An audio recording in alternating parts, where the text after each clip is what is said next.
myself, if I made it here, then I can make it wherever it is I want to go. So I just want to share this song with you, and it's titled Dear Me.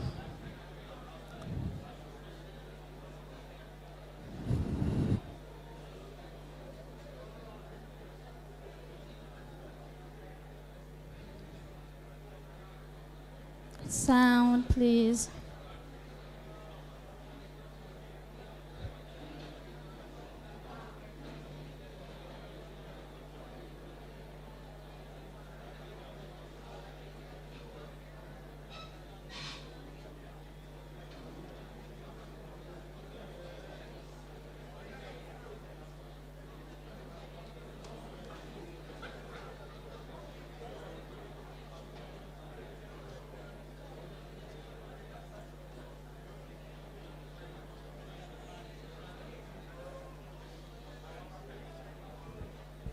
Okay, so while we're waiting for the DJ, to key in the music, we also have a special announcement from Gage Awards. Gage Awards. Yeah.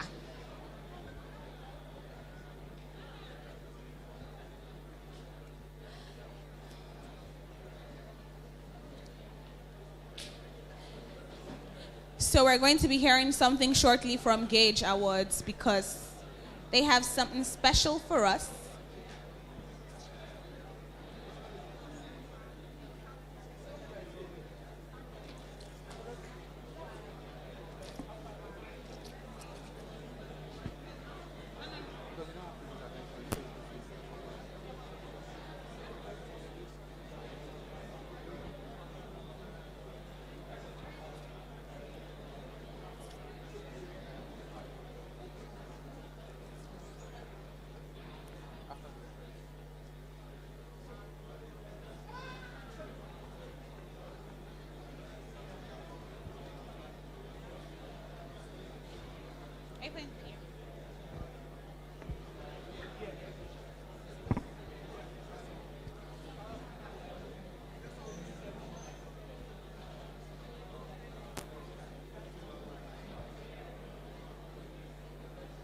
So we will be playing a video shortly from Gage Awards. So just if you're sitting down, just fix your eyes on the screens. Yeah, our projector screens.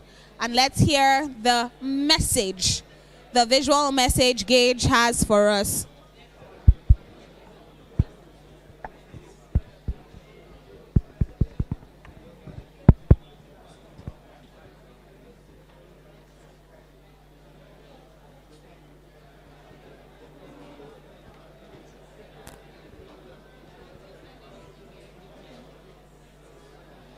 Our social media handles at Gage Awards on Instagram, Twitter, and Facebook. We hope you're tweeting. Gage Awards, celebrating the good of the web.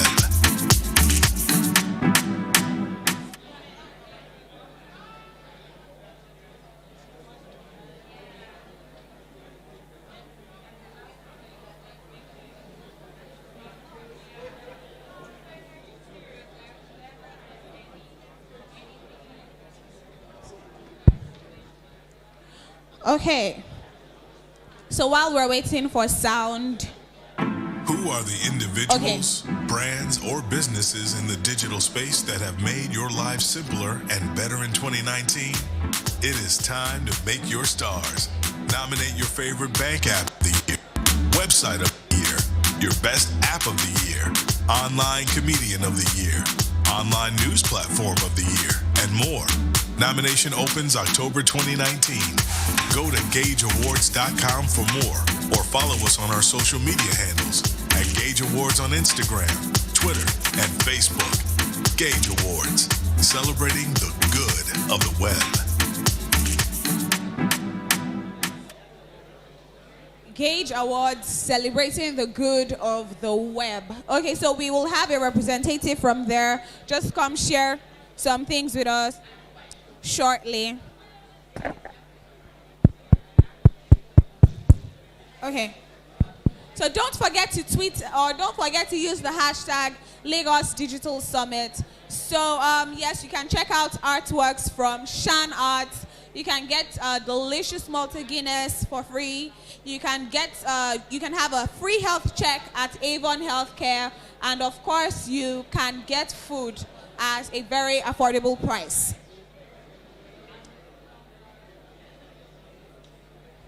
It is the Lagos Digital Summit, and so far, I think our facilitators have been amazing. They have definitely been amazing. They have brought their A game today. They have shared so much with us today.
Hello?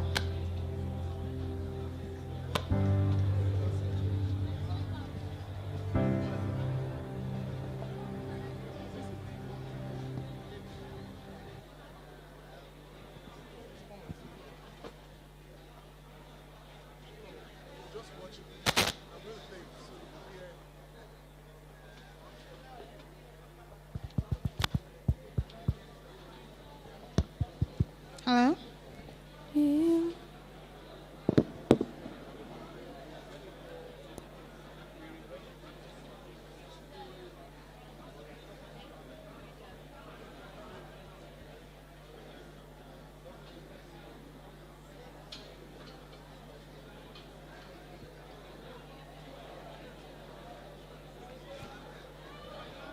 So yes, while the break is going on, we hope you're talking to the people to your left, to your right, getting to know them, networking, just sharing. If you want, you can even share like all that you've learned today, just get feedback and just talk to them. Of course, you can always grab a drink at the back. Conveniences are to your right, the door to your right beside the air conditioning that is standing over there. And then also, you have drinks, you have food, and that is it basically. This is LDS Lagos Digital Summit. We hope you're enjoying yourselves. There's just something about seminars like this that you always just want to go for.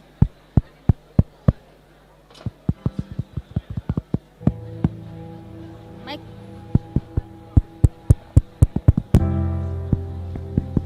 There's just something about seminars like this that you always want to go for.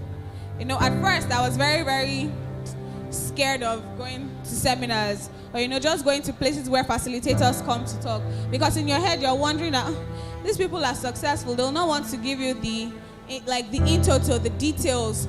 They will just want to scratch the surface, say things you've heard before, and just come there, look pretty. So I never used to go for it.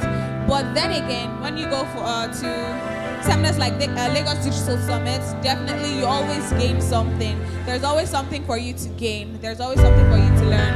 I have definitely learned a lot of things today, despite the fact that I've gone to some digital seminars, and I hope you have as well. I hope you're enjoying yourselves and it's worth your wait. So we have Oluwa Shalom, who's coming to serenade us, take us into that zone where our minds are just open and everywhere just seems rosy, like we're in a garden or something.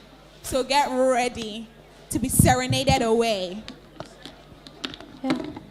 Thank you.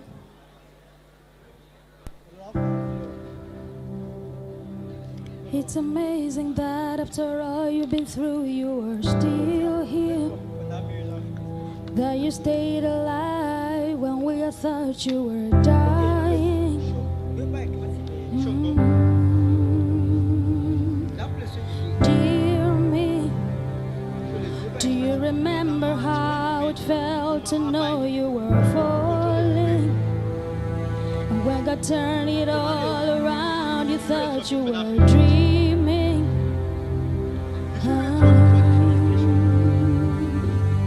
Do you ever wonder how you got strength to go on when you thought it all would crumble in your face?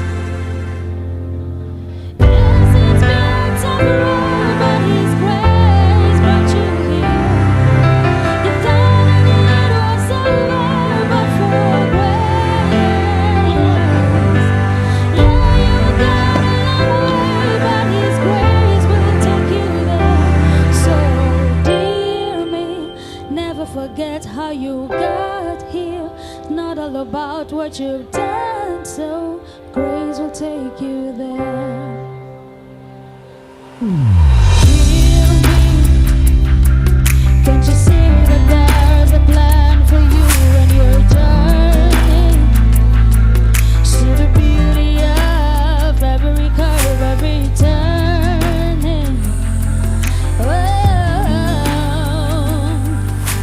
Clearly, every single fight you thought you lost, you were winning. And every single fall was making you stronger for your rising. For your rising. Trouble, they would only stay a while. In the morning, joy arrives and brings the sunrise on your face. Yes, it's been a tough road, but His grace brought you here. You thought that it was over, but for grace, yeah, you got a long way, but His grace will take you there. So, dear me, never forget how you got here. It's not all about what you've done, so grace will take you there. You find strength to carry on, even when you're out. He will take your hand. That's grace,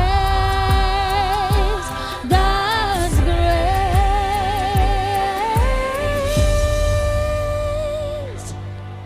grace. Grace, God's grace, oh grace. Grace will take you there, even when you're falling. Grace will be right there, take you by your hand. Oh. So hold on to grace with the whole of your might. Yes, it will be right there. You'll never be alone. No, no, no, no. Just keep moving, keep pushing, keep dreaming, keep believing. You're gonna be alright. Yeah, yes, you got a long way, but His grace has brought you here. When you thought that it was over, there was grace. And yes, you got a long way, but it's grace that will take you there. So, dear me, never forget how you got here. It's not all about what you've done, so grace will take you there. Yes, it will. Grace will take you there.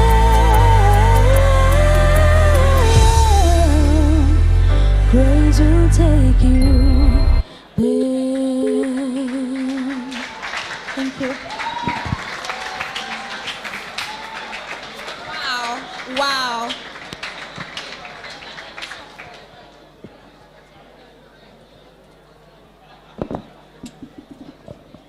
See what a beautiful voice can do. Eh? Everybody was just, everywhere. And then she came, and before I knew it, everyone was paying attention, clapping, singing. In fact, some could sing along with herself if they wanted to. Maybe what we're going to do, Wale, by the time we have the next session, if people start talking again, we'll just call her to come and sing. So they'll calm down. Then we'll now pick up. Yes, they'll now pick up. Because we don't want to be shouting, no, please, let's calm down, let's calm down. She will just come, and then, everybody's calm again. She'll speak forth, being calm into our hearts, and then we'll move on. Okay, so the break time, bagang, bagang, bagang, bagang, bagang.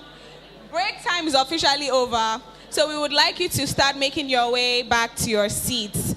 Who used to look for the bell ringer in school that time? Okay, how far now? When is break time? Oh yeah, ring the bell. Even if it's 10 minutes before, ring the bell. Change your time. Who else did that in secondary school? God, especially when you're having courses like physics or classes like physics. I hated physics with a passion. Jesus. By the time they are doing all the Newton's law of motion, Newton's law 1, Newton's law 2. In my head, I'm like, yo, what is this? Or when they're saying kinetic energy, all those, I hated it the most. I'll just go and meet the bell ringer. How far now? Are you not as bored as I am?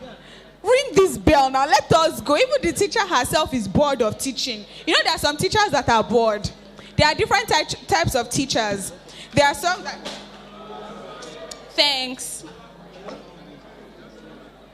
Can you help me hold my phone? No, there are different types of teachers. There are some that are very enthusiastic about their jobs. You know that they just employed them. So they would come. Hello, class. How are you doing?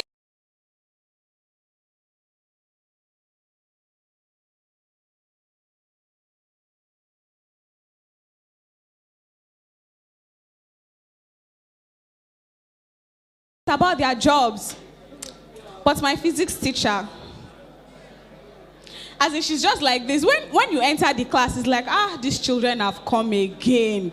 And then she'll be teaching like, so when you want to connect the AC circuits, imagine, how do you enjoy that type of class?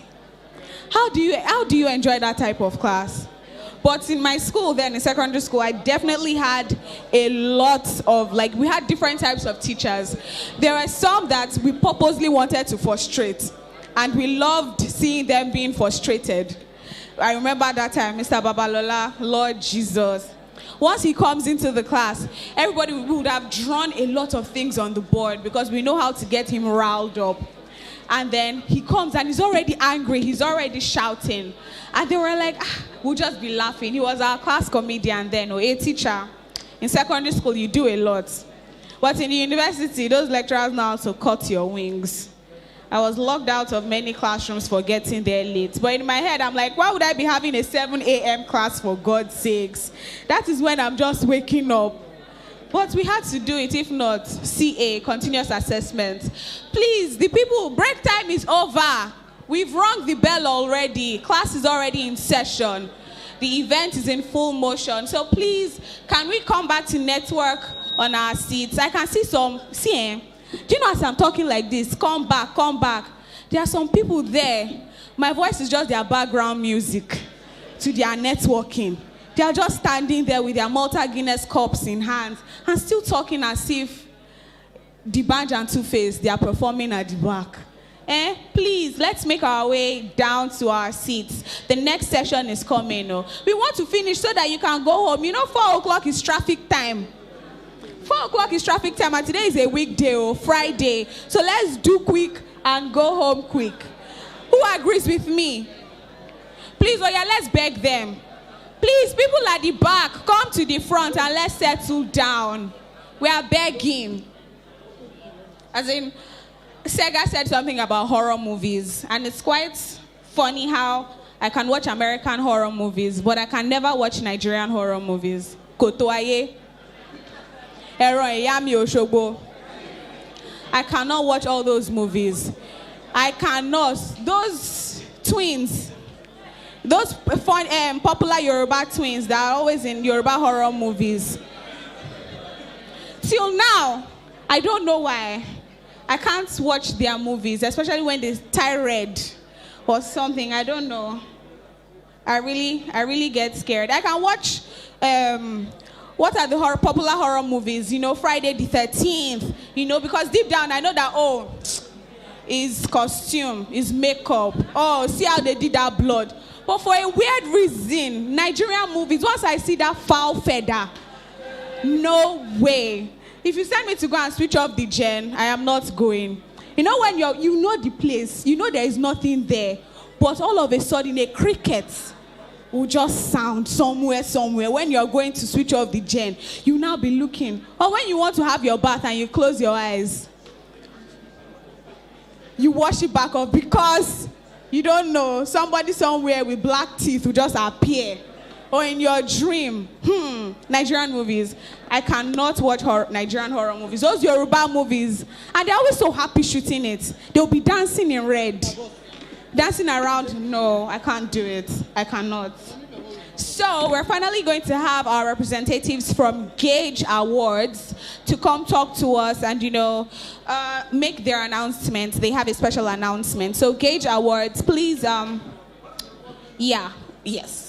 A round of applause for him as he makes his way to the stage, please.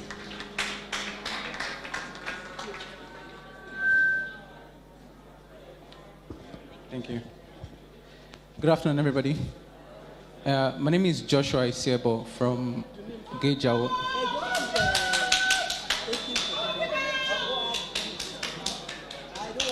How many of us here we write content or we produce content online? How many of us are here? Oh, right. So I think I'm here because of you guys. Basically, Gage Awards is just a platform that is about celebrating individuals and brands that are using the internet in a positive way. And so, can everybody hear me? So, Gage Award is...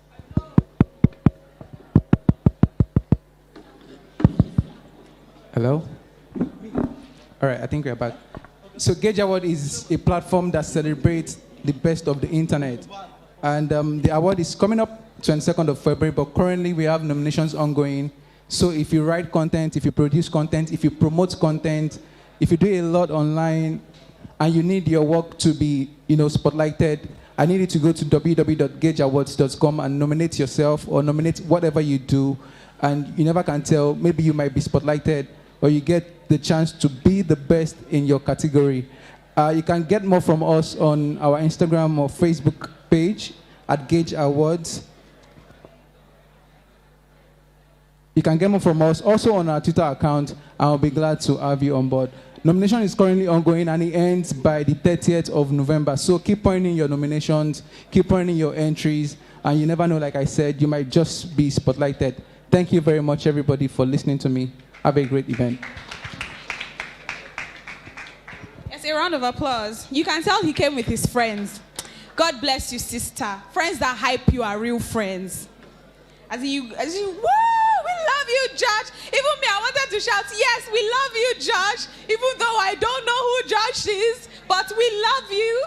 A round of applause for Gage Awards once again for creating a platform where, you know, content creators like us find a way to, you know, celebrate ourselves. I mean, there is really no award ceremony for us. Okay, so time for digital storytelling, the experience and effects on business. That is the next and final session that we are bringing to you in this year's edition of Lagos Digital Summit. Now, even as a business, it's highly important you have a story.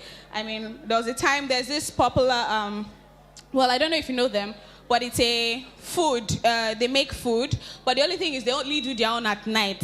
So they start operating from 9 p.m.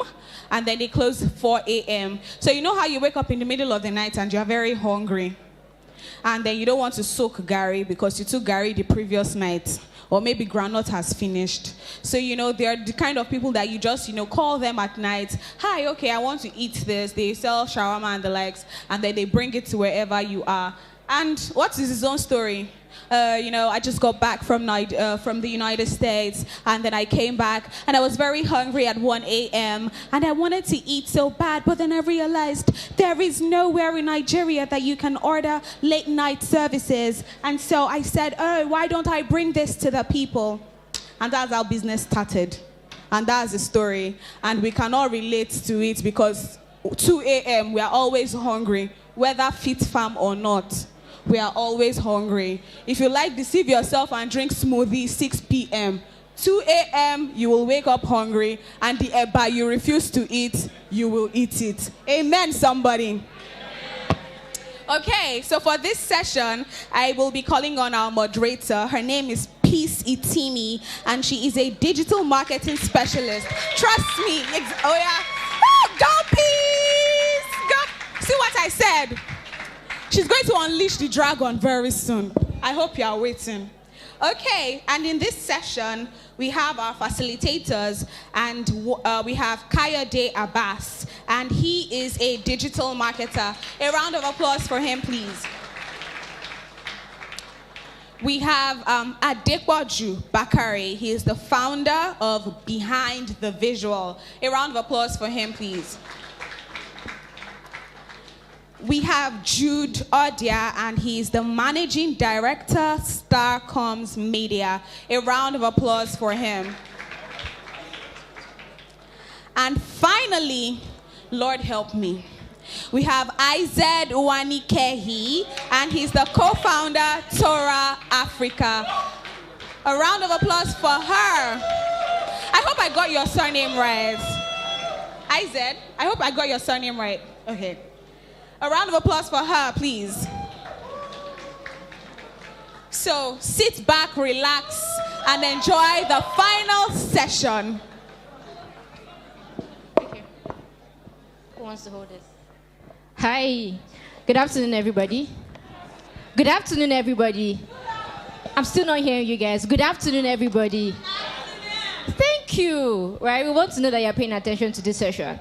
So this session is digital storytelling, experience and effect for businesses. Let's just start with the basics. What is digital storytelling, and why is it important for business success?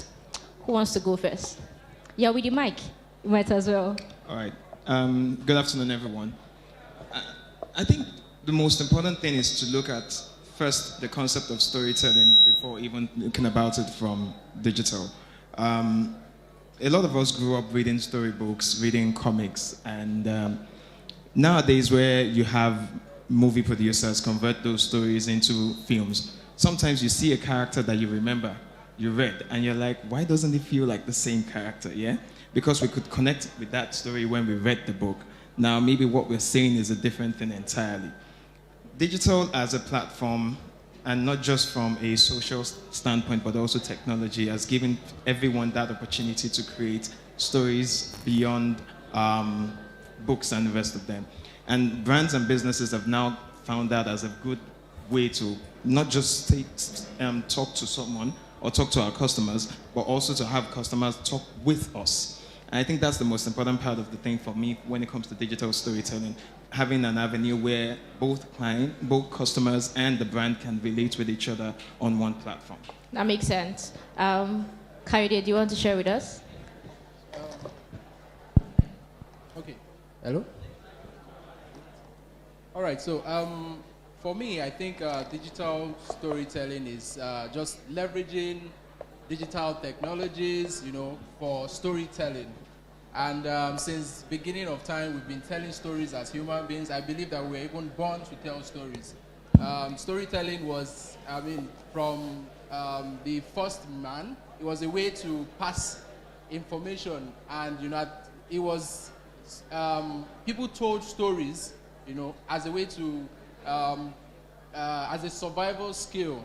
So, digital storytelling is, doing what we normally do, but using the tools that are now available to us. So tools like digital social media, so many other tools available to us, mobile, the internet, every other tool, leveraging those tools, to tell stories that we would usually tell. So, but in this case, we are leveraging those tools to tell business stories. So you are using storytelling to, maybe sell your products or let people know about your products, or at the end of the day, tell people the benefits of using your products. At the end of the day, making sure that, they connect with you and, they do what you are trying to tell them to do, which is use your products. That makes a lot of sense. So let me ask Isaac a slightly different question. So people say that storytelling is the future of marketing, right? So it's not just about, hey, this is my product, come and buy, this is my product can do for you. It's now about having a way to talk with your customers, like my dear Podju said, and have them to connect emotionally with you. So why exactly do you think that brands need to start jumping on storytelling? And is it really the future of brand marketing? Hello? Story. Yes, the title of my story is I didn't come all the way from my house so that the people at the back will be making noise when I'm on stage. Okay, so why is digital storytelling important for brands? Hello? I can hear you more than I can hear myself. Story. So why is digital storytelling important for brands? Because that is how human beings learn. Because that is how human beings receive information. Like Kayode said, from time immemorial, that is how information has been passed from people to people to people so that, people can learn. So I think that there's a word for it. I usually talk about it. It's called the willing suspension of disbelief. Information passed to us in story forms are usually believed. Hello? So I'm going to try with one story. Story. Snow White was the most beautiful girl in all of the land. Yes. So when we were told that story, what's the other story about Riley, the sugar girl? So when we were told that story, we tend to believe that Snow White was the most beautiful girl in all of the land because information passed across in story formats is less likely to be argued with. So is storytelling important for brands? Yes. Why? Is it the future of marketing? It's definitely the now of marketing. Marketing is the future of marketing. It has always been the way proper marketing has been done. Just not right now. We're figuring out that it's storytelling. Okay, makes a lot of sense. Jude, so a slightly different question, right? So Isaac, Kayode, and Adepoju have told us sort of like the importance of storytelling. And from what I can get, it seems like storytelling is amazing for brand awareness, getting people to know about your brand, getting them to like your brand. But how effective is it for business growth in terms of conversion? So let me first start with a disclaimer. My name is not Jude, and I'm not an alcoholic. So I've been called Emeka, I've been called Nonso. For some reason, people say I look Igbo. But my name is Muiwa. I'm actually representing Jude Odia, who's the MD of Starcom Media Perspectives. I am head of digital media at Starcom Media Perspectives, so that is out of the way. I think importantly is that, as my other speakers have alluded to, that it's not a new concept, the art of storytelling itself. However, we are now focusing a lot more on it. And just slapping digital to it does not really change the art form, right? It's just the medium of expression. So all that information that you knew about yourself, about where you come from, it was your parents who told you this and that, this is who you are, and that's how you find your sense of identity, your sense of self. And the same thing with brands. A brand should take ownership of their own story, of their own narrative, such that it goes from one generation to the next and it's not lost, especially when you are customer-centric and you want to take people along on a journey. I think we've seen a number of brands that have used that art form very effectively. There's been argument that storytelling does not really add to the bottom line, but we've seen that the stats speak otherwise. Typical example, everybody knows the data is life, Airtel concept. That is typical storytelling in action. And it has evolved from just storytelling to what is now being termed in some spaces as story selling, where the objective of telling the story is to lead to sales or some form of conversion. And brands are now seeing how they can adapt this art form, which is really effective from everything that we've heard, to actually getting people to take actions that are beneficial to the brand, whether it's follow my page, whether it's register for my event, LDS, that you're all here now. And we saw what LDS did, right? Showing you what happened last year, shining some spotlight onto the speakers and what to expect. They've taken you on a journey that has brought you here, and it's through digital storytelling. All right? Thank you so much. One thing I picked from what he said is it's no longer just storytelling, but it's story selling. So when you're talking about, I want to tell stories using digital media for business growth in terms of, adding to my bottom line, actually making money, you're going beyond just telling the stories, but making sure that the stories that you tell can actually give people a call to action for them to actually buy your product or register for events or whatever it is that conversion means to you. So that was really brilliant. Let me go back to Adepoju. What do you think are the most important formats or channels for digital storytelling? Okay, so I'll start this way. I think there's a saying my colleagues and I always talk about at my former place of work. By the way, thank you for that Airtel ad. It's one of the pinnacles of storytelling for me as an advertiser, so to say. To each his own, right? A lot of brand tries so hard to force feed content into channels that may not necessarily suit them, right? Also adopt formats that may not necessarily suit your brand. So just because brand A is doing well with GIFs on Instagram or any other platform doesn't mean that format would work for your brand. I think where the nexus is finding your own essence first. So I like to tell people that a brand is like a human form of what your business is. So when you list out your vision, your mission, and all that stuff when it comes to the business strategy, and then when it comes to the brand strategy, you talk your brand purpose, promise, and all that stuff. It then becomes, how do I translate this to the person who's going to listen to it? Most times, it mostly comes from who your brand is. So Nike, for instance, perhaps one of the biggest digital storytellers that I know of personally. I agree. Yeah. Their own form of storytelling is very, should I say, interpersonal. They choose things that are very relatable, and they choose effective platforms or mediums to translate those stories.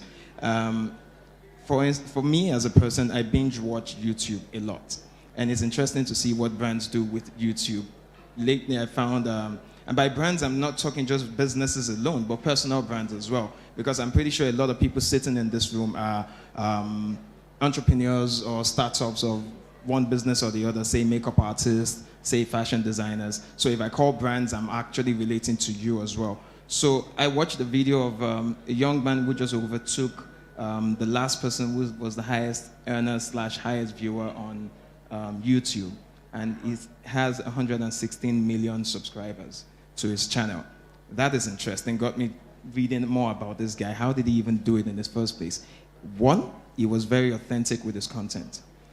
Two, he stayed consistent at all times. You could just tell what message he was trying to pass across. And I think that's very, very important for every brand.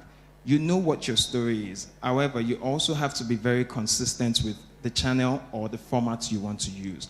Not to say that you can dabble and try when trends pick up on other platforms, but you should be known for something. So if Twitter is your space, case in point, the guy who used to handle EFCC then, we could just wait for those jokes, right? As soon as there's a trend online, we wait for those jokes and we know what's going to happen.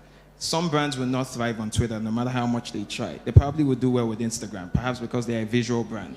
Some brands would do well with Facebook because maybe they deal with a certain set of the market. Some brands would do well with GIFs, some would do well with static banners, and some would do well with video. I think the most important thing is to first find what your brand story is about, connect it with what people are saying as well, because if you do not involve the customers along the storytelling line, you will miss that. And then stay consistent, and most importantly, be authentic with how you create your story. Thank you. I feel like you just answered all the questions I want to ask in the future. But that's amazing. First thing he said was to each his own. So there isn't just one format generally for everybody, right? It's not a one-size-fits-all. But I want to ask the same question, Kayode, to see if you have a slightly different answer. But this time, when you focus on if all brands can pick the one that works for them, is there, of all the channels, a particular kind of channel or format that universally will work better for everybody? Well, I think we're all human beings, so we react similarly, and so there's a psychology that says that, you know, if one is telling a story, and let's say I'm telling you a story and you can see me, or you can, you know, you see Yoruba will say Ojulo Rowa, you understand? Translate for us now. Translate. That's literally speaking means that the eyes is where. So yeah. So for me, I think. So for me, I think video would be the best format because we can see, you know, and then we can hear at the same time. So we are communicating in two different mediums at the same time, sight and audio. You understand? So video will be the best format that can work across any platform. And for all types of brands. Yes, and for all types Amazing. of brands. Isaac, so for brands, what do you think are the key essentials that they should focus on when telling their stories on digital? So for me, I think that for brands, the key essential to focus on is who your audience is. I mean, if you understand who your audience is and who you're trying to tell the story to and who you're trying to sell your brand to, it then makes it easier to frame your content. If you know that you're talking to, you know, older generation and that's who you're selling to, you phrase your content in that way. If you're talking to younger people, you phrase your content the way they would like to hear it. So first of all, understand your target audience, and then it's also important to understand your goals. What are your goals for selling on social media? Are you trying to create awareness? Are you trying to sell a product? Are you trying to build brand loyalty? So understand what your goals are, as well as understand who your target audience is, and then I figure you can kill it with your content. Very, very essential. Know your target audience and know your goal, and then tell stories that fit your target audience and your goal. So Moyo, I'll ask you a question as a follow-up to that. Across digital, there are different goals, like Isaac mentioned, awareness, consideration, you know, thought leadership. What kind of content or what kind of stories is better suited for the different kind of goal? So if, for instance, I want to just get awareness, what kind of story should I be looking at? If I want to get people to buy, is there a different kind of way I should tell my story? If it's just for, you know, thought leadership, brand building, what kind of story? So please help us. Okay. While it's really good to start with the objective, right? I think the next step is to look at the consumer at the center of it all. And we should understand that the consumer is the same person, but he's different across different media channels, right? He behaves differently across different channels. And so you should adapt your content to fit those channels while you have your objective at the back of your mind. So having a single view of the consumer across different media channels enables you to adapt your content, your storytelling to that format. If I'm on Instagram, for instance, we know that short videos do really well. And if you want to communicate with your consumer while he's on Instagram, that content will be adapted for that format. However, when I'm on the same person who's on LinkedIn at the time, what he's looking at is quite different. So while we say video is king, someone on LinkedIn is in the serious space, right? And so your content has to be serious, even if you're using the same media format. However, you have the opportunity of using writing articles, because again, I'm serious. I want to dig deeper into what that brand is saying. So while you show me the 1 minute or 30-second video, I want to be able to explore more. So I could click to your website to go check it out, or I could go see your articles and see what else you've done. So it's important to see the consumer as one person, but understand that it's different across the different channels. And so adapt your content for the different channels. We see a lot of social media managers and content developers as well create the same content and just post it across Copy board. and paste. Yeah, because you have one scheduling tool. Yeah? Those are tools to help you, but don't just do that copy and paste. I've seen you do that a lot on Instagram. So you'd have a 60-second bang bang, show me exactly what you're here for, and then learn more, go watch my YouTube video for the full page. And you see influencers also do that. MC Lively, Lasisi Elenu does that now. They are now moving to YouTube. You binge watch on YouTube. People are spending hours and hours on YouTube watching videos. Guess what? In the past 3 years, YouTube has grown from about 5 million subscribers, followers in Nigeria, to 17 million as at last month. That is over 300% growth in 3 years. What does that tell us as content developers? What does that tell us as brand custodians? The majority of them are learning how to do makeup. Does that count? It still counts. Your audience is there. Anywhere. Yeah, 17 million. Go check the different categories and keywords that are being used. You'll find that your audience is there as well. And it's not about the numbers like we saw in the first session. It's not about your numbers. It's that you're growing the loyal base, follower base that connects with your brand and will follow you across your growth along that journey of your story. Let me also say something about the story. Your story is not what you put out yesterday. Your story evolves every day as a brand. So this is story in the making, right? And we should see it as that. Every opportunity, every minute, every second in our lives is us telling and living our own stories. So let's think about that. Deep. Wow. You want to add something? Yeah. One other thing to also put into consideration was what Isaac had said from the onset, what your goals and objectives are. So if you're trying to gain awareness or convert, you should understand the elements and the features that your story must contain. If I'm trying to raise awareness, I probably would have a call to action that doesn't say buy now. It probably would say read more or learn more. However, if the essence is sales or getting someone to subscribe to something, then your call to action then becomes very different at that point in time. Because I see a lot of people and brands, so to say, on social media kind of get it wrong. So I read something, I got a message while coming here, and I was following the storyline, and at the end there was no call to action. So I'm like, okay, what should I do next? Because it was an interesting read. It made me want to think of it. So I like smoothies, and which is very odd for someone as slim as me trying to form Fit Farm, yeah? And this ad said something about smoothies in the bottle. Very interesting. Then it ends it there. Where can I buy it? Who's selling it? What's the color of the bottle? What's the name of the brand?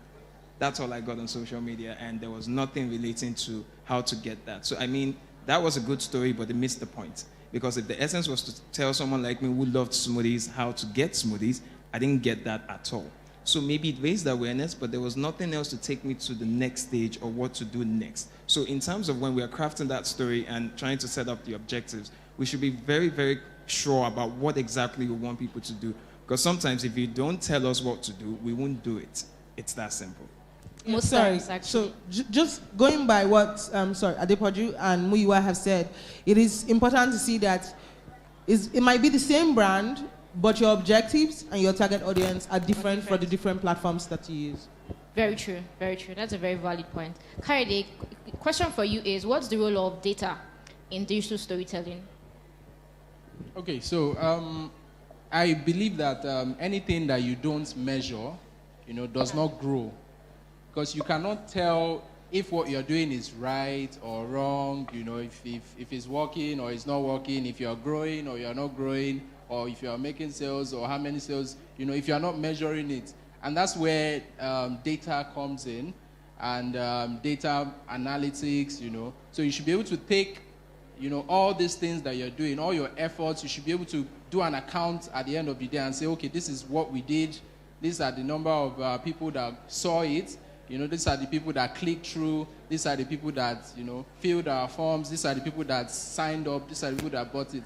So if you're not measuring all those things, if you're not, analyzing it, and basically data analytics, for those of us that may not be familiar with it, is just, breaking down all those data and for you to be able to make an informed decision at the end of the day. So if you are not analyzing your data, if you're not collecting data and analyzing it, you will not even know what decisions to make at the end of the day. You don't know whether, your story does not even sell, because at the end of the day, we want to be able to meet certain objectives. We want to be able to increase our maybe bottom line, for example, get more customers, make more sales. So if you're not analyzing, if you're not making the right decisions, it's only a matter of time before the business goes under.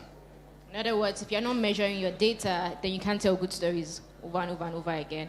Isaac, last question for you is, what do you think are the storytelling trends that we should pay attention to right now? Okay, so for me, it's, I'll go back to data. Data for digital storytelling, really, really, really critical. I know that I'm speaking from a Torah, even just from a Torah perspective. We put out content on Torah, and you ask whoever is running the page, how is it going? Oh, they're liking the page. But what are they liking? Where are their pain points? And just by going back and taking analytics and taking stock of the data and saying, okay, people prefer this kind of content. When we put out this kind of content, it actually converts more. We get more clicks on this kind of content. When we put out this kind of content, we don't convert on this kind of content. So then we focus on the first type of content. So for me, trends for storytelling, I would say data, no storytelling, no brand selling, no story selling without first analyzing your data and measuring where and how good you're doing. So for me... so number one trend is data. Data for digital storytelling. Okay. You want to say something? I think beyond data, just to talk about the data a little, we also have to consider data from the onset. It cuts across. It's from the minute you're thinking of that concept all the way to when you're measuring, between the campaign or storytelling idea you're doing all the way to the end. So data tells you who your current target audience is, what they do with their daytime, what they do in their nighttime, how they behave on several social platforms beyond that. And I think that helps you to then create whatever stories you want to sell at that point in time to the audience. One thing we've started noticing in today's world lately is how much long-form content has started to gain traction. Yeah. Gone were the days when everybody says 6 seconds capable ads were the most important thing. You need to say everything within 6 seconds. 2 years ago, BBDO Global did a test where they created 3 types of ads featuring a dog and a can of Mountain Dew, right? First one was a short video content, not more than 15 seconds, where the ad was said immediately, get Mountain Dew, da-da-da. Second one was about 30 seconds longer, but the third one was about 2 minutes, and it showed a dog and his owner dancing before we could even see the can. And when they finished the test and did the analysis, not only did they gain more viewership from the final video, the one that was 2 minutes longer, I think they said about 87% people finished watching the video. They also got more traction in terms of conversion when it came to sales, because by the time the announcement was made, a lot of people then took the next step that was required. So it means that one way or the other, long-form content is back, which explains why we all sat down in the cinema for 3 hours to watch Avengers Endgame. I mean, we just watched 3 hours of storytelling content right there. For comic lovers, you know what that meant to us. Also, other than long-form content, it's also the concept of data visualization is becoming the next thing. So not only do I want to know what data, but I'd rather, data is boring when you're telling me about it. So also is strategy. Strategy is the most boring thing ever, right? But if you storify that strategic content to someone and serve it in a way that that person gets it, it makes sense. So things such as infographics, things such as what do you call it? Explainer videos. They really help us to also sell story that should have been a little bit boring, but now we get it easier. So those are trends to look out for. Look out for where the data is and what it's saying. Trace it back to what it's telling you and connect that story to that aspect. Create content that relates with the person you're telling that story to. Classic case study goes back to the Airtel campaign again. I was privileged to be part of the team that worked on that. And what we discovered after creating the first video featuring Iya Rainbow and the other guy where Mama Rainbow was praying to him and the guy kept saying, yes, ma, Amima, was people's comments created what became the in-laws, right? So there were tons of comments on most of the social media pages for the brand. And one person randomly said, imagine Iya Rainbow and Ngozi Ezrono in one video.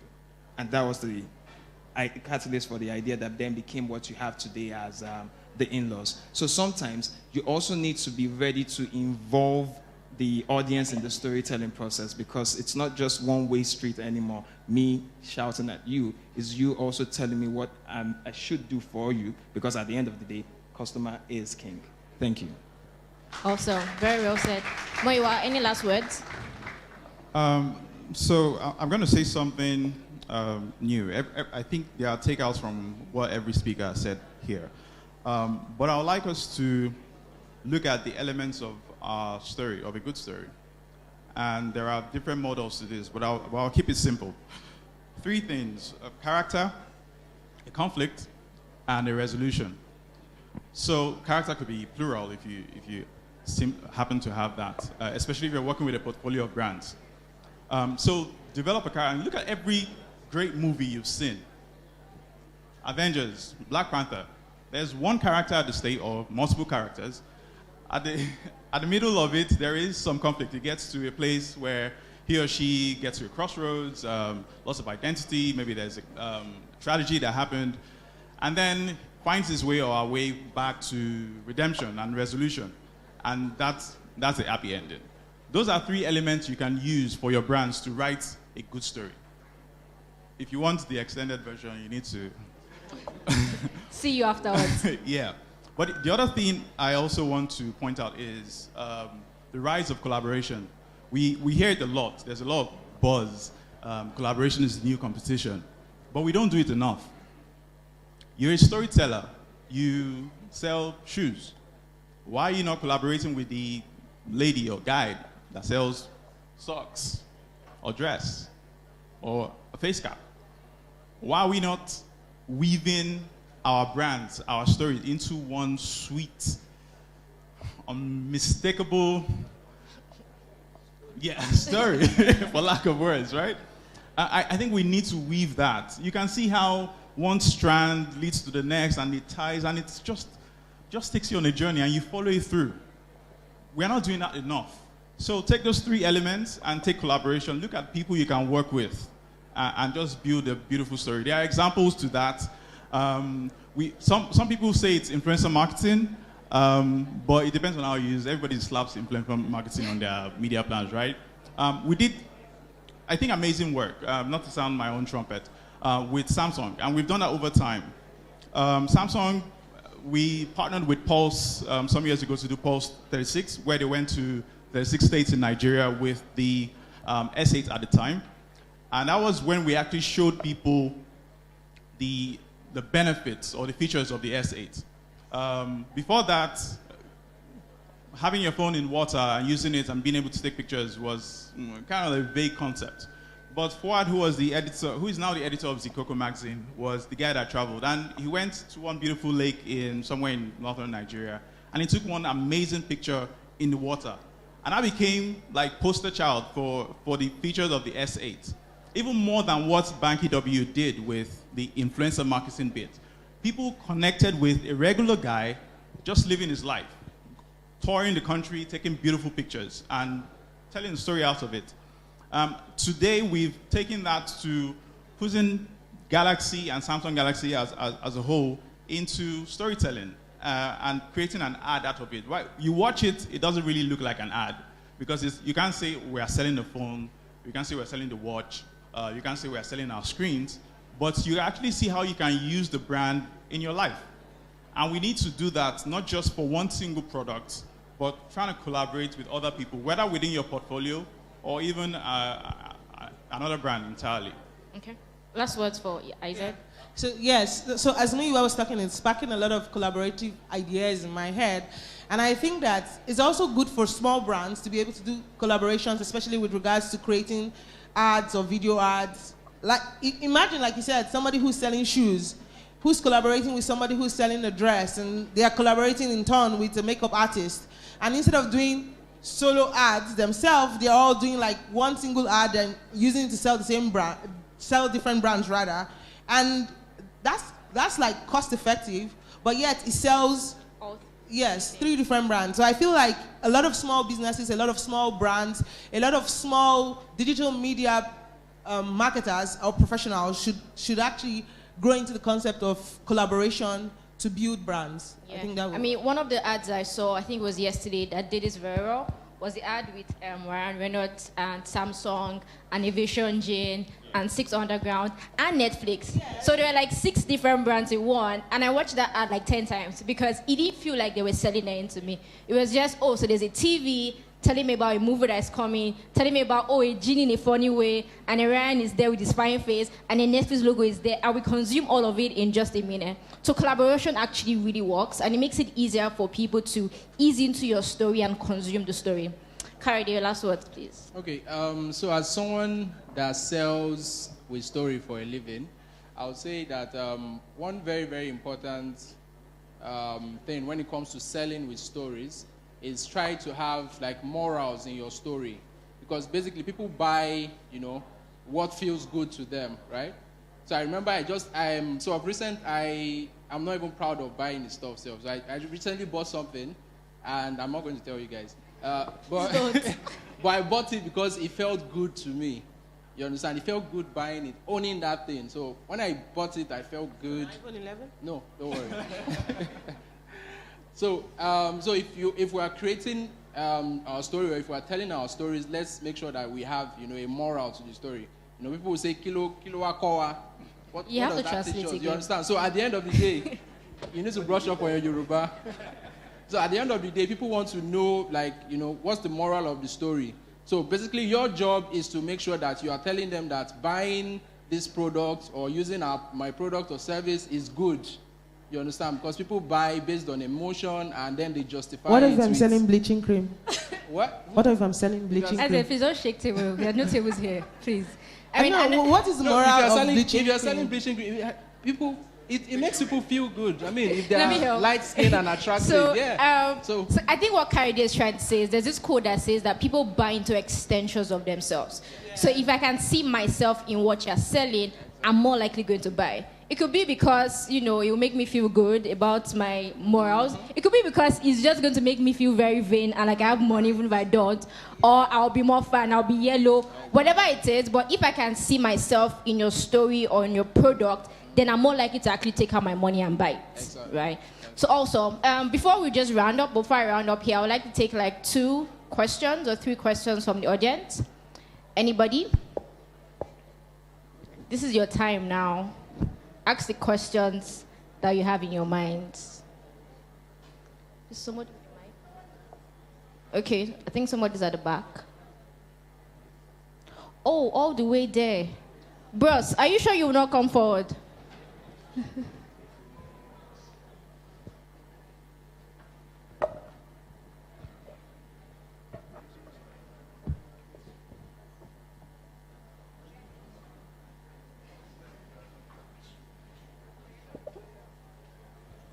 Good afternoon, everyone. Yeah, I'm Sheon Leo Akinola. Now, I believe what all the talk has been about is the aspect that has to cover the human-centered design. He was talking about what Banky W actually did, but someone actually who was not that, well-known, actually made a, superb, exactly, job. So I think the aspect of collaboration that I want to ask a question about is is there a possible way where something as smart as, just a one-stop solution for it, if there could just be one business that could handle this stuff, so that the whole disarray could be streamlined, I want to ask that question, if there's something like that. But you want to take a shot at that? Okay, so let me see if I understand your question, yeah? What you're saying is the aspect of having one possible maybe platform or business that helps entrepreneurs who want to collaborate to create maybe an ad or something. Is there a possibility, right? Let me throw that question back to you. Is there a possibility? Of course there is. It means that within us seated here, we have to be open to that aspect of collaboration in the first place. So who's skilled at video production? I mean, the last panel that happened before us panel, there was a lady, the lady sitting in the middle said something about, what's the name, having a production, like a production hub. We have a lot of co-working spaces and everything now. So I've seen a co-working space for fashion designers. It's in Surulere, somewhere in Nuru, where you can just rent a simple, what's the name, sewing machine, right? So imagine if there's that sort of hub where I can step in and collaborate with a filmmaker, a script writer, or something like that. That means it is possible. It's just left for us as people within this business, people within this hall, to take that initiative and say we want to do it. Now, would it have a huge capital outlay? Yes. But does it mean that it's not possible, we can't do it at all? Definitely we can. What then needs to happen is everyone has to then roll up their sleeves and say, how do I do this? How do I collaborate with this person? And who knows, it might be someone within the audience that has that idea or has that concept already in terms of how to do that. So yes, it is possible. Excellent. So I think it's best we keep the conversation going. So because the aftermath of events like this, everything just ends at the door. So thank you so much. You're welcome. Any other? Okay, we have one question here. 1 2 3, and we're done. Good afternoon, everyone. My name is Samson Yorokun. I have brands and development profit. Yeah, the question I want to ask from everything in which we have said today, at least we have been able to point out the place of data is very much important as regards storytelling. I just want to ask this question as regards how, when it comes to storytelling, what we call the main metrics or the insight to look at in actually for a digital marketer or to actually scale up on what has been done.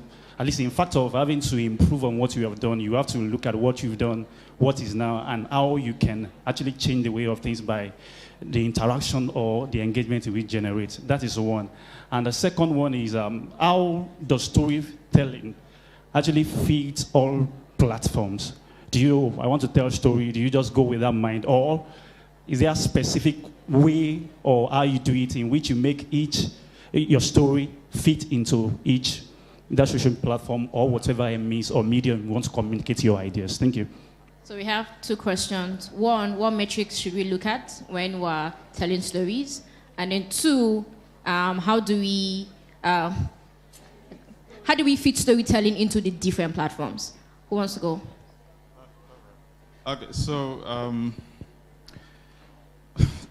storytelling is not the end. It's just a means to an end. And your metrics should be based on what your business objective or your marketing objective, as the case may be, is. While your story is just a tool you're using. And so your content formats would be, what are the metrics associated with that? What are the KPIs that are associated with your business case? I may be telling wonderful stories and it doesn't affect what the marketing objective is or the business objective is. And we see that a lot in our kind of growing industry where I'm hiring a social media manager and I'm saying 6 months in, you've not really impacted my business. Yes, you're posting every day, but how is that impacting the business? And it's because, I think partly because people do not see the business as part of what they do. The social media manager, the average content developer, doesn't see how his job affects the bottom line. If you can't do that, then you can't be in business. If you can't do that, you can't collaborate with other people because you are actually bringing value. No matter how beautiful your story is, what's the value it's bringing? So that's how you should think about it. Not just vanity metrics like they say it is, right? What is the bottom line? I'll revert to the Airtel case study as well. They've had the highest rise of internet subscribers this year so far. So that's how you can say storytelling, and it's not just about the storytelling. There are other metrics to it. There are other things working, business operations and all of that, has impacted the bottom line. If you can't do that with your beautiful stories, you are not in business. And we are in business to make profits, right? Except you're an NGO, and which, in case the KPIs again will be different. But one thing I would like to point out to the case of collaboration is, I think it's a cultural thing here in these climes. We don't trust the other person. The average Nigerian, African just wants to build his own island and is not ready to build a bridge to the next one. And that's how we can actually create a bigger community. And we're not doing that enough, even as businesses. And you find what is going to happen is, what is already happening is that you're having specialist companies or specialist agencies and those who are more integrated. And there's going to be increasing difference in the ability to collaborate and to create value for the market. So specialist agencies are more nimble. They are, quick turnaround. But you have the bigger agencies that are a lot of bureaucracy. He has a lot of experience in that. But they are able to solve a wide range of problems. So for us, we should be thinking about the big picture. It is a business. Don't think, I know we are artists, right? We love the arts, we are passionate. But how is that going to impact your business? How is that going to turn to naira and kobo or dollars and cents? You should see the end game, right? I think it was Covey that said, begin with the end in mind, right? So see the end game. Don't just do it for passion. You gotta eat, right? So yes, let me also point out that there are communities, and you can find them out. I will also mention one that I belong to, which is that I was the president of. DigiClan Africa. It's a community of digital marketers and tech enthusiasts that are present in about 5 countries now. And we started with just Nigeria and spread across, and it's just to teach people on digital skills and knowledge and techniques to create value, but also to network and collaborate with others. So you find someone who's a great copywriter, you find someone who's a web designer, you find someone who's a brilliant paid advertiser, and you guys come together, not to form a company, but to work on a project and deliver value across. So start thinking like that and break those walls and collaborate, man, and make money. All right? All right, thanks. The second question is, how do stories feed into the different platforms? Okay, so I think the question had already been answered previously because with each platform, there's a way the content is delivered. I don't think that you would put threads on Facebook or threads on LinkedIn. I don't see it working. But on Twitter, you're able to tell a story with different threads. So it depends on what story you're telling and how you're telling the story. Are you using video? Are you using text? So whatever it is, the story you're telling, you have to fit with how the platform operates.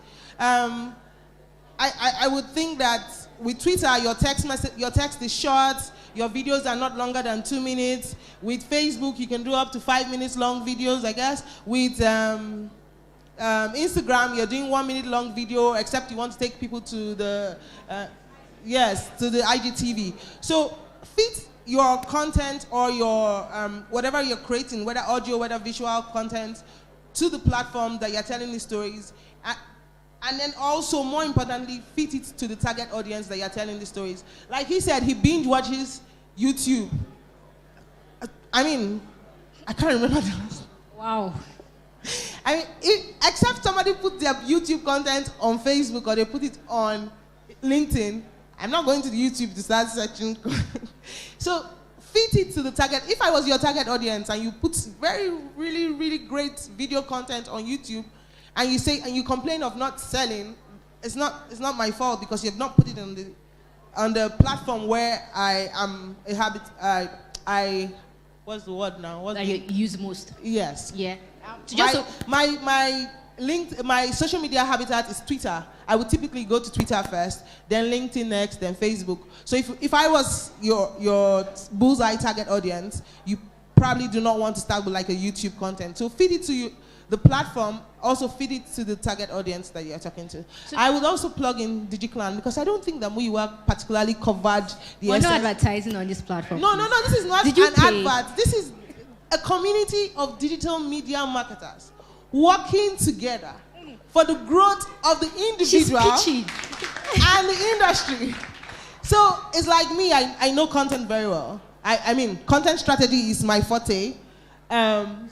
Content writing maybe is my forte. Muyiwa knows content strategy. I know if I want to do anything LinkedIn marketing, I know to go to Kayode. So it's collaboration and everybody is growing, the industry is growing, things are improving, salaries are increasing, right? Hallelujah. So DigiClan is a good community for collaboration. Okay. So just to emphasize the answers for both questions, like she said, I think when you think about stories and format, always think about content repurposing. Just because they're different from channels, it doesn't mean that you necessarily have to create different content. It can be the same content, but the idea is to repurpose that content to be more unique or to be more specific to that particular platform. If I create a YouTube video, when I take it to Instagram, I make it for Instagram audience in one minute. If I take it to LinkedIn, it's the same video, but my language is a bit different. So it's about repurposing the same content to fit the different platforms that you are in. And when it comes to data, Muyiwa said it very, very correctly at the beginning. It's really about the end goal. What's your objective? So for instance, people say that engagement and stuff is varying through metrics. But what if at this stage of my brand and this campaign, our real target is engagement? Then Instagram likes and comment becomes the only data I'm paying attention to. So data is like an evolving thing. At one point, it's just impressions because we want for awareness. At another point, let's start looking at engagement. At another point, are we getting traffic to the website? At another point, how long are they spending on the website? At another point, are they buying on the website? So it's always evolving depending on the particular stage you are for your brand and that campaign. I think we can take only one more question, please. Okay, good afternoon. My name is Olamileko. My question is on the issue of collaboration among brands. We'd like to collaborate in this place. Like you are saying, collaboration, helps all the brands together when they come together to market their products. But in a situation where one of the brands is not profiting from the collaboration, like the rest, like a movie I watched, there were two partners in the business. One of the other was just taking advantage of knowing the other partner. And the other partner, who was very well skilled in that aspect, decided they should break up. The other partner was not happy with that, but he had made his mind up. So they broke up. We could see the side effects on the one taking advantage of the other. So in a situation like that, what advice do you give to a brand that is doing well, but not getting the results from the collaboration? Sorry, there's somebody who wants to ask a question behind you. Can she just ask so we can answer both? Thank you. Yeah. Okay, so my question is, when we are talking storytelling, I know you guys have been discussing on social media platforms, and I was thinking emails is also a platform, right, for communication. So how do you incorporate storytelling in emails, and then when your target audience is not, say, social media savvy, like higher level executives that may not spend time on Instagram or Twitter, how do you use storytelling to get those kind of audiences? Thank you. I think I'll answer the second question. No, but so I don't think it's that far apart.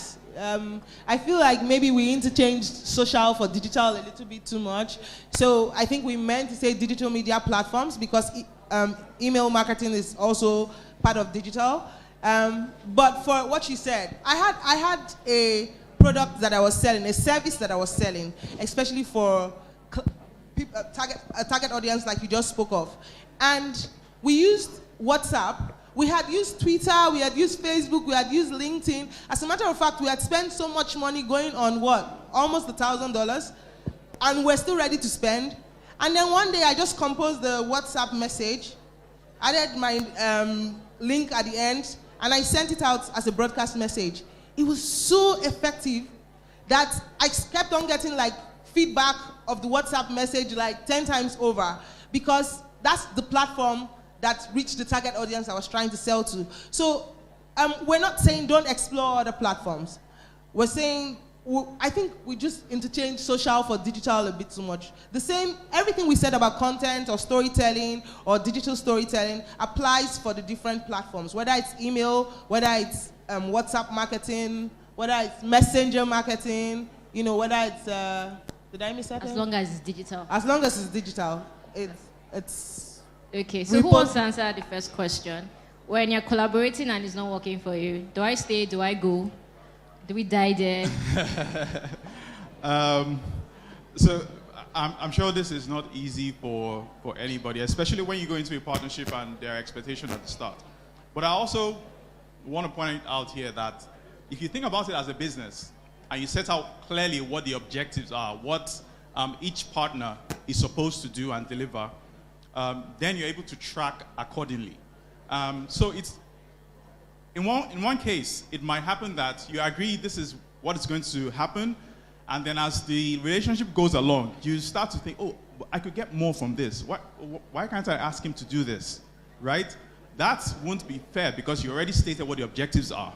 And because the other person seems to be profiting more from it because maybe what you guys agreed to do was benefiting him more, then that doesn't work out, right? But if it's what you say it is, that you have stated what the objectives are, this is what you're supposed to do, this is what I'm supposed to do, and then you get to a point in the journey and you find out that you're not getting the value that you expect or agreed to at the start, then you should do what every business person would do or every marketer would do. Judge what the numbers are saying in terms of benefits and make a decision whether to break the relationship or to agree to new terms. I love Stevie Covey a lot, and he said something about win-win, win-lose, and no deal. Do not be afraid to take the no deal stance. A lot of people, we don't want to offend the other person, or we want to keep the relationship because we went to primary school together. Do not be afraid to walk away from the table. If you're not getting a win-win situation from the deal, don't be afraid to walk away. Service level agreements. Before you start any collaboration, always have an agreement, have a service level agreement. This is what you are bringing to the table, this is what I am bringing to the table. And when both of us bring what we are bringing to the table, this is what we are going to use it for. So if you have that agreement and you see that you are bringing value and then the other person is not bringing value for whatever reason, then you step back and then collaborate with somebody else. Yeah, I think that's a perfect way to end it. Win-win, win-lose, or no deal. Don't be afraid to take the no deal. Thank you, ladies and gentlemen.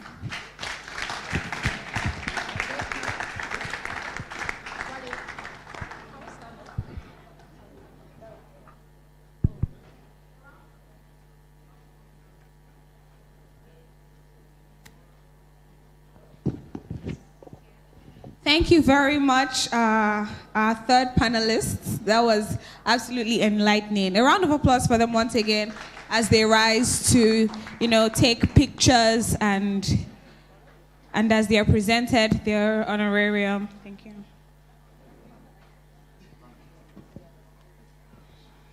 Okay, so we would like to have Wale and Demola come up to take pictures with them and give them a little gift to, our thanks for coming gift.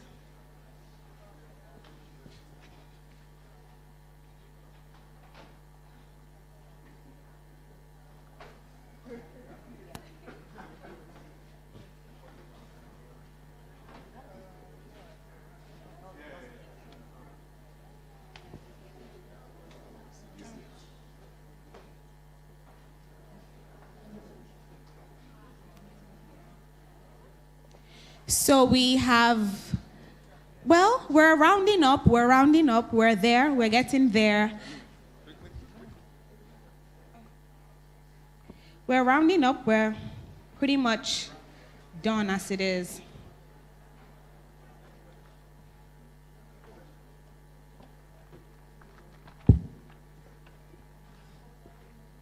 A big thank you to all our facilitators, our speakers, our moderators. A big thank you to you all as well for, making out time this Friday to come here with us, to just listen and also share ideas, network, and just make this event successful. Because honestly, if this hall was empty, this event will not hold. So thank you very much for being here today.